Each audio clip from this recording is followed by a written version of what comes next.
Que se passe-t-il quand un ours affamé défie une abeille et perd son calme?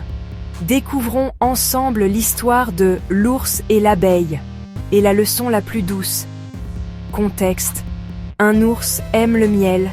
Un matin, le pot a disparu, et une ruche dans la forêt semble promettre un festin.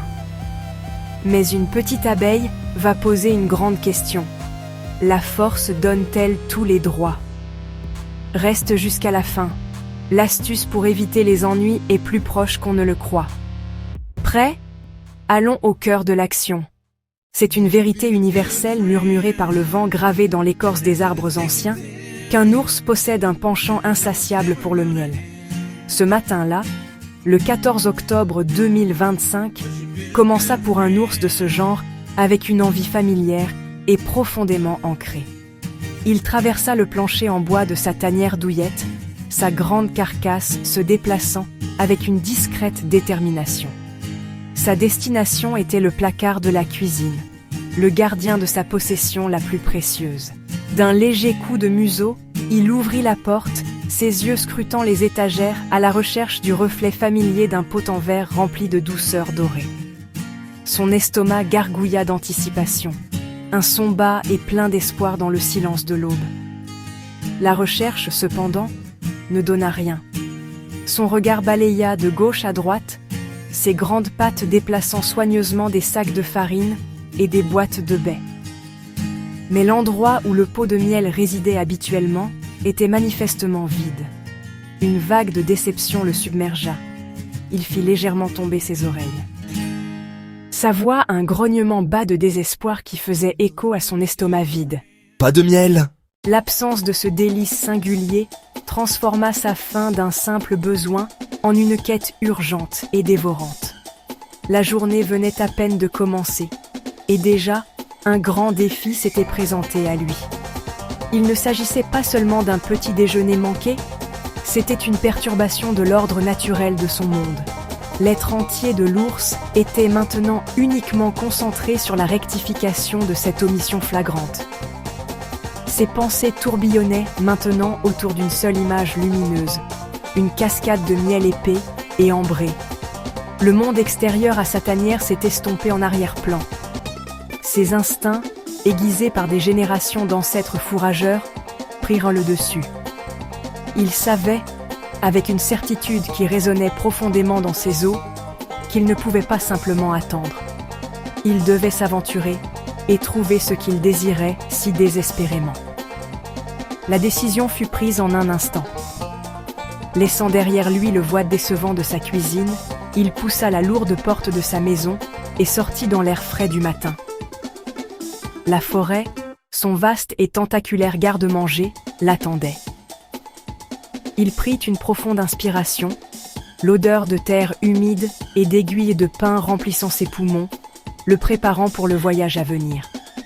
Sa quête de miel avait officiellement commencé, motivée par une faim qui était maintenant à la fois physique et émotionnelle. C'était un ours en mission. Et rien, croyait-il, ne pouvait se mettre en travers de son chemin. La forêt pourvoirait, comme elle l'avait toujours fait. Rehook. Ce qui l'attend près du vieux chêne changera tout. Poussé par son désir irrésistible, Monsieur Ours s'approcha du vieux chêne. Il se dressa sur ses pattes arrière, étirant son corps massif à toute sa hauteur, et tendit une patte puissante vers l'entrée de la ruche. Il avait l'intention d'être doux, de ne prélever qu'une petite portion du trésor qui s'y trouvait. Mais alors que ses griffes effleuraient à l'ouverture, une minuscule guerrière surgit pour le rencontrer. Zar. Une seule abeille garde, petite mais intrépide, planait directement devant son museau. « Hé, ours, va-t'en, ce n'est pas ton miel !» L'abeille zigzaga, une petite tache défiante face à son immense silhouette. Monsieur Ours n'était pas habitué à être défié. Il était le plus grand animal de cette partie de la forêt, une créature d'une taille et d'une force immense. L'audace de la petite abeille alluma une étincelle d'irritation en lui, qui se transforma rapidement en colère. « Je suis plus grand, je suis plus fort, je peux prendre ce que je veux, écarte-toi !» Ignorant la minuscule gardienne, Il enfonça de nouveau sa patte vers l'ouverture de la ruche, cette fois avec moins de précaution et plus de force. Zzzz. Zing. Une douleur aiguë et brûlante explosa sur le bout de son museau sensible. Aïe! Mon nez! Mon nez! Son esprit obscurci par la fureur, Monsieur Ours regarda autour de lui et aperçut une grosse branche lourde gisant sur le sol. Grrr! Section 4. Le dard de la conséquence. Sa cible lui échappant, la frustration de l'ours atteignit son paroxysme. Il décida que s'il ne pouvait pas vaincre l'abeille solitaire, il anéantirait entièrement sa maison. Il déchaîna sa fureur entière et déchaînée sur la ruche elle-même. Levant la lourde branche au-dessus de sa tête, il l'abattit avec une force formidable. Smash! Smash! Smash! Le bruit du bois qui éclate résonna dans la clairière tranquille. Des morceaux de la ruche, autrefois une structure parfaite de cire et de bois, tombèrent en pluie sur le sol de la forêt. Il ressentit un moment de satisfaction sombre, croyant avoir remporté la confrontation en détruisant l'objet de son désir. Cependant, sa victoire fut de courte durée. Dans le silence soudain qui suivit sa dévastation, un nouveau son commença à se former. Il commença par un léger bourdonnement. Zzzz, zzzz. Mais il augmenta rapidement en volume et en intensité, passant d'un murmure à un rugissement assourdissant. Des restes brisés de la ruche, un grand nuage sombre commença à s'échapper. Ce n'était pas une abeille, ni une douzaine, mais des milliers et des milliers d'entre elles. Toute la colonie, leur maison détruite et leur reine menacée, s'envola dans les airs. Elles se déplaçaient comme un seul être, un organisme unique et furieux. Leur bourdonnement collectif, une promesse terrifiante de représailles. L'essaim descendit sur Monsieur Ours dans une vague vengeresse. Zing! La première piqûre se posa sur son oreille. Zing! Zing! Deux autres trouvèrent son cou. Bientôt, elles étaient partout, une tempête de minuscules aiguilles acérées perçant sa fourrure et sa peau.